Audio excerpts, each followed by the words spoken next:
Hey guys, I'm in my gardening room today and I want to show you what to do if you need to split and pot up your seedlings. So, for example, I have some celery right here.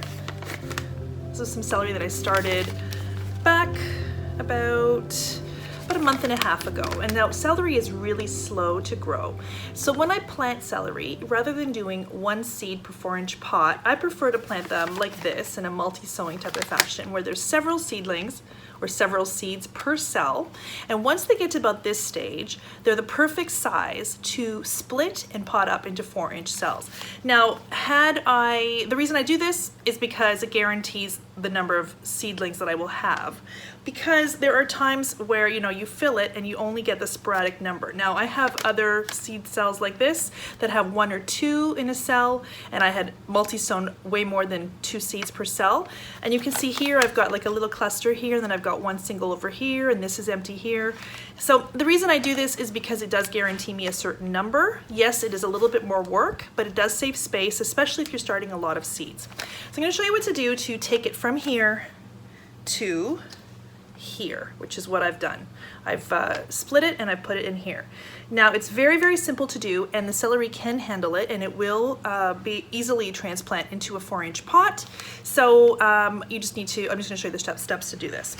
So I'm gonna tip the camera and I'm gonna show you what to do next, okay?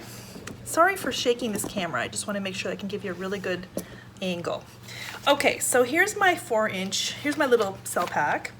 Here are my 4-inch pots. And so what I've done is I've filled them with soil here in my potting bench, and I've just made a gap with my thumbs. So now what I want to do is I'm going to water them. Now I've ran out of water, unfortunately, for my video, but what I do is I water the inside just to give it some foundation for where the roots go to hold them in place, and so that they're not going into fully dry soil. Alternatively, I do have this basin of soil here. What I would do is you could put some water in and stir it up and make it damp. But I often don't do that because it's a really large space, so I do wet the top, so I do have some damp soil, but then I water them from below later. But that's a different story, different day. So here is, let me pull this one out and show you what to do. So I've just tipped it out, and I want to show you the root system. The root system is pretty extensive. As you can see, it's growing really, really well, but celery is extremely slow. It's a very slow grower, and that's why it needs to be started early in order to give it enough time to get to the size it needs to get to, okay? So all you do is you just basically tease out the seedlings like this, one by one, and take a look at this. That is, sorry, it's kind of bad lighting here. Okay. As you can see here, there's the seedling and there's the extensive root system. So I grab it by the leaves, okay, and I take it to the little pot where I have the hole, and I just place it inside the little pot in that little well that I've pre-created from the past. And then I take all the soil and I kind of gather it. Let me tip the camera again to show you. Okay. Then what I do is I push the little seedling in like so, and I just firm it in around to prop it upright. And that's it. It's potted. Very, very simple. I can do one more to give you another look. So these I've already pre-moistened. So what I did was I made the little wells and I put water in, so it is moist on the bottom. I'm just gonna fix it with my thumbs to create that well. And there it is now. You can see it's wet because the walls are not caving in. Okay, and I'm going to take that little cluster of seedlings.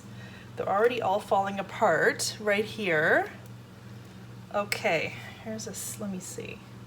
As you can see, they're fairly resilient. They're not really that delicate that they're going to dislike this. So I just separate them like so. Okay, now I've got my one seedling, my extensive root system, and I take my little pot, place the roots down inside the well, and just holding it by the leaf, hopefully you could see that. Angle of this camera is not ideal. You just firm it into place from all around. So I just pat the soil all the way around like this until I have it in its place. And as you can see, it's standing upright.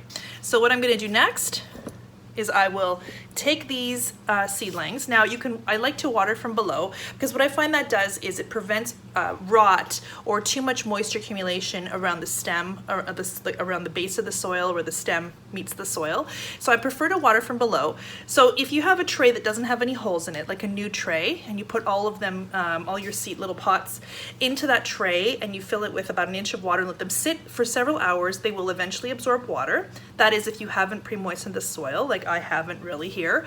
Or if you have a sink where you can place all your pots, again, same process, you know, plug the hole in the sink, fill it with 1 inch of water, and let them sit for several hours to absorb. They will eventually absorb. They don't have to be fully saturated for you to know that they're wet. You could pick up a pot. If the pot feels heavy, then it's ready. Then it's watered and it's fine. And then it's you can then set it under the grow lights on a tray and let it continue to grow. But the reason why you want to separate it, celery unfortunately is better growing on its own.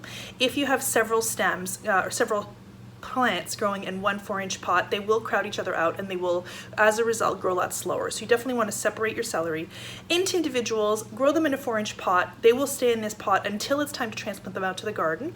Check out my seed starting calculator as well as my outdoor planting calculator, and I'm going to have links below. Just click on those and it'll give you the specific planting out date for your area, as well as the seed starting calculator will give you the specific seed starting date for your hardiness zone. Enter your final frost date, click calculate, and it will display all the seedlings, celery included. I hope that helps. If you did like my video, please give me a thumbs up, click the like button as well. Please subscribe to my channel and be sure to click the notification bell to be notified of any upcoming videos, as I do have more coming. Hope you're all having a great day. Hope you're enjoying your seed starting. Stay safe, everyone. Stay healthy, and I'll talk to you all again soon. Bye for now, and happy gardening.